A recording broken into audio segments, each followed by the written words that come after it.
Bismillahirrahmanirrahim. Assalamualaikum warahmatullahi wabarakatuh. Anak-anakku sekalian yang solih dan solihah, pada kesempatan kali ini Ustadz akan menyampaikan materi fikih, yaitu tentang tidur dan adabnya.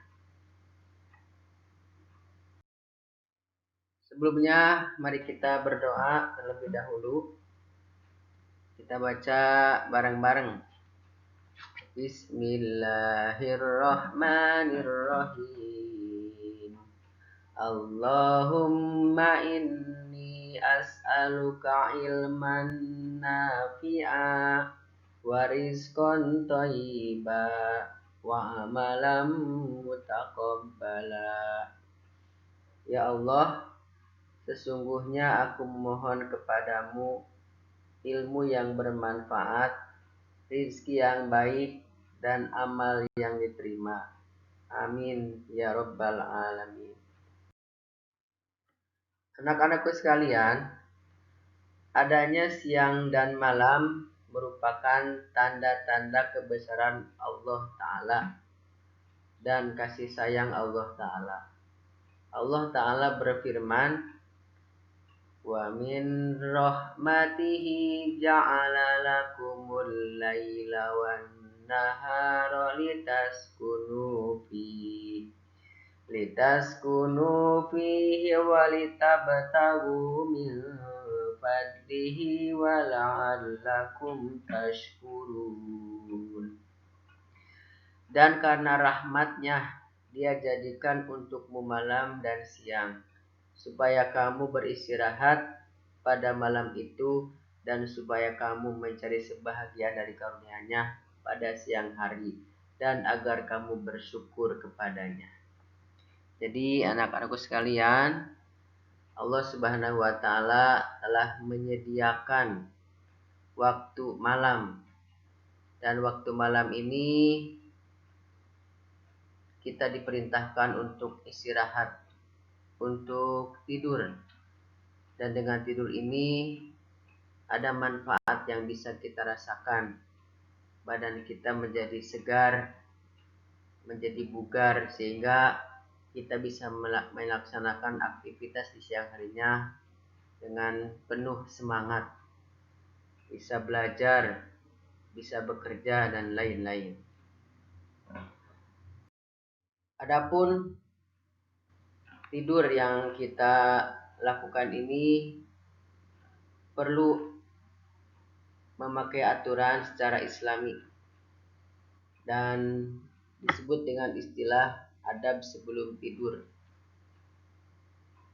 Adapun adab sebelum tidur, yang pertama yaitu berusaha untuk tidur lebih awal.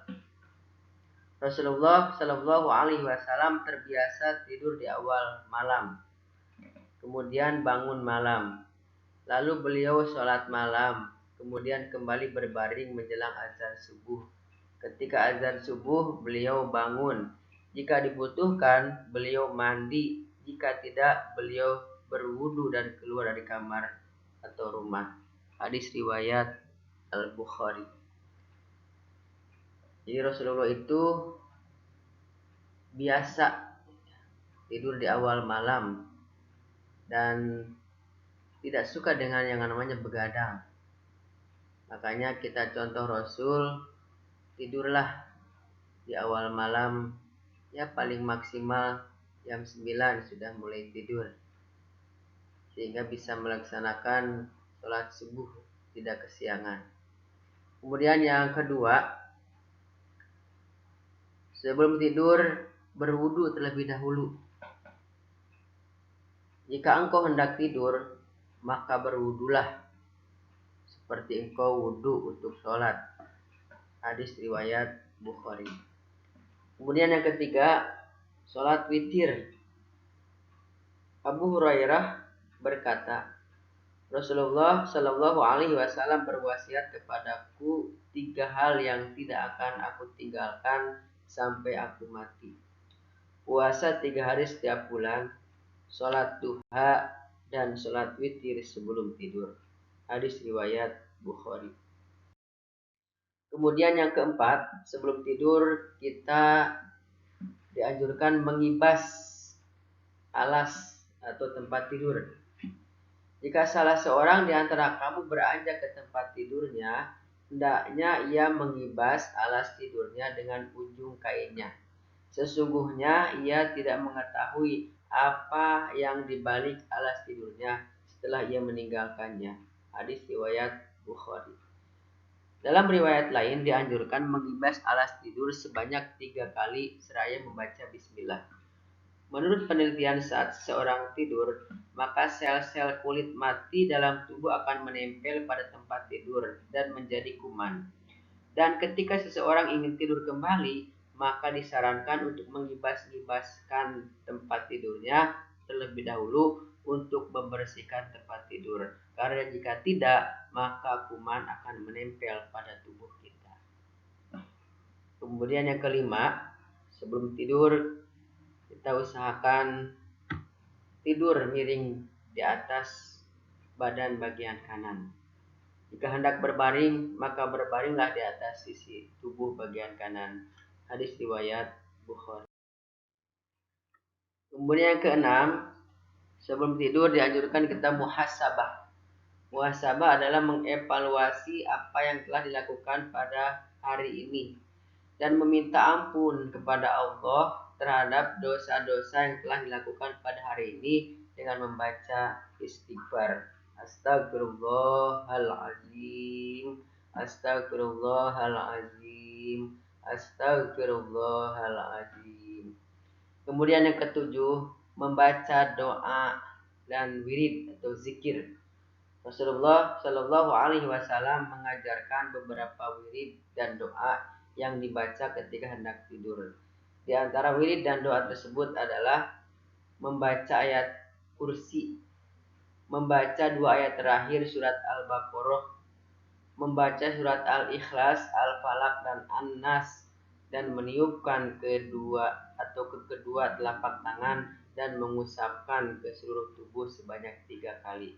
Kemudian membaca doa sebelum tidur. Di antaranya bacaan Bismika Allahumma ahya wa amut. Dengan menyebut namamu ya Allah, aku mati dan aku hidup. Hadis riwayat Bukhari dan Muslim.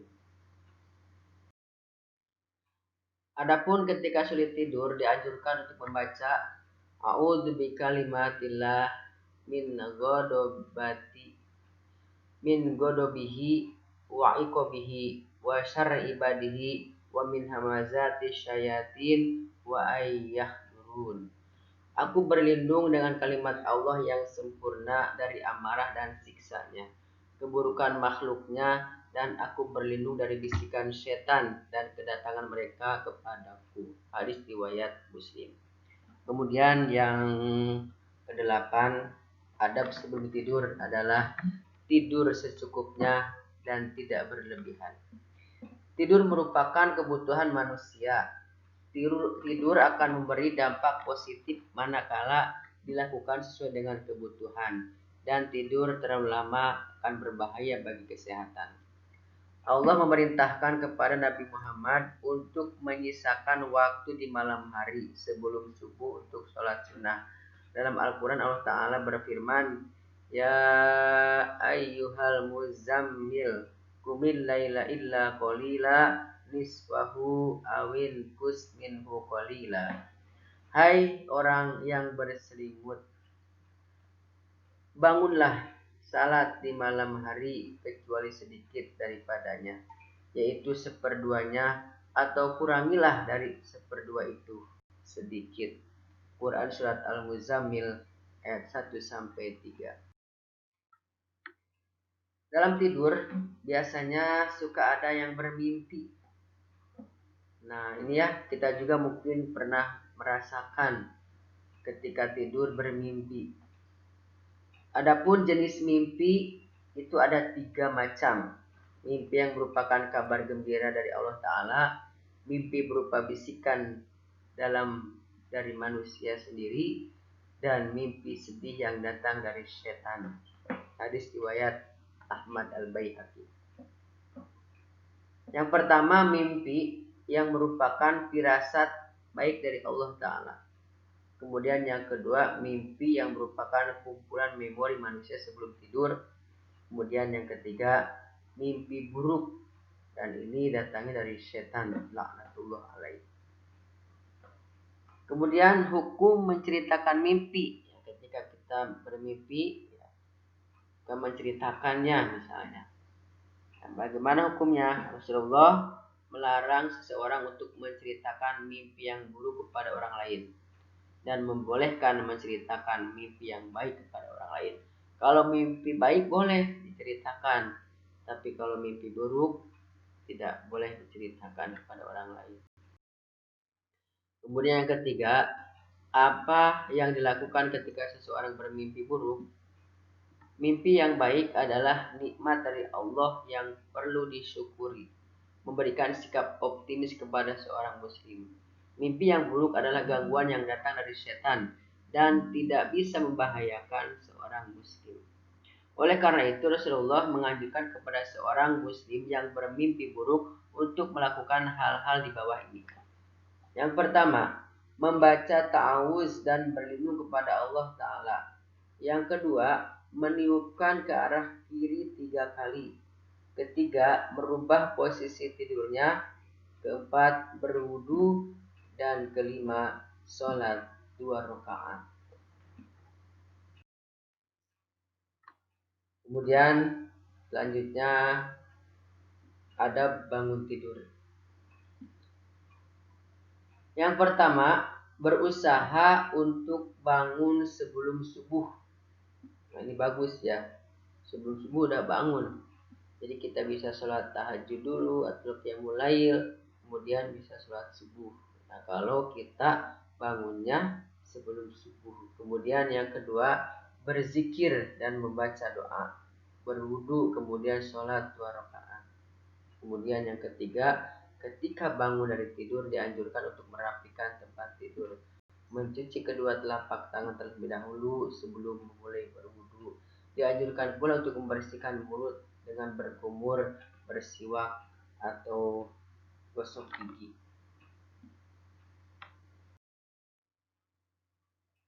Bangun dari tidur merupakan tanda-tanda kebesaran Allah Ta'ala.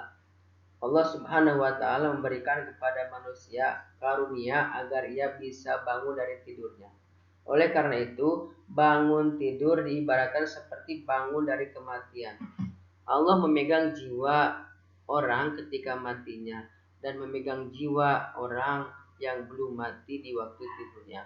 Maka dia tahanlah jiwa orang yang telah dia tetapkan kematiannya, dan dia melepaskan jiwa yang lain sampai waktu yang ditetapkan. Sesungguhnya pada yang demikian itu terdapat tanda-tanda kekuasaan Allah bagi kaum yang berpikir. Quran Surat Az-Zumar ayat 42. Nah, ini manfaat ya ketika tidur miring ke kanan. Ini tinjauan secara medis ya. Pertama, mengistirahatkan otak. Kemudian mengistirahatkan kaki kiri, menjaga kesehatan paru-paru, mengurangi beban jantung, mengistirahatkan lambung, meningkatkan penyerapan gizi, kemudian sistem pernapasan lancar, dan tubuh menjadi bugar. Itulah anak-anak yang materi fikih tentang tidur dan adabnya. Mudah-mudahan kita bisa memanfaatkan tidur yang sudah disediakan waktunya Allah Subhanahu wa Ta'ala di malam hari, dan dengan tidur itu bisa bermanfaat, bisa membuat kita sehat, kita bugar, dan kita semangat untuk melakukan aktivitas belajar, bekerja, dan lain-lain di siang harinya. Mudah-mudahan setelah belajar adab tidur ini kita bisa melaksanakan bagaimana seharusnya kita sebagai seorang muslim melakukan hal-hal yang dicontohkan Rasulullah sebelum tidur.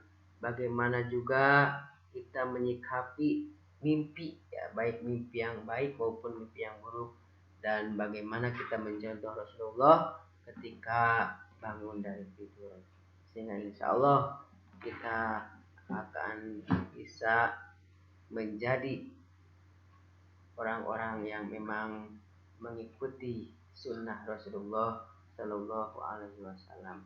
Mungkin itu yang bisa saya sampaikan, materi tentang fikih, ya, materi fikih tentang adab tidur.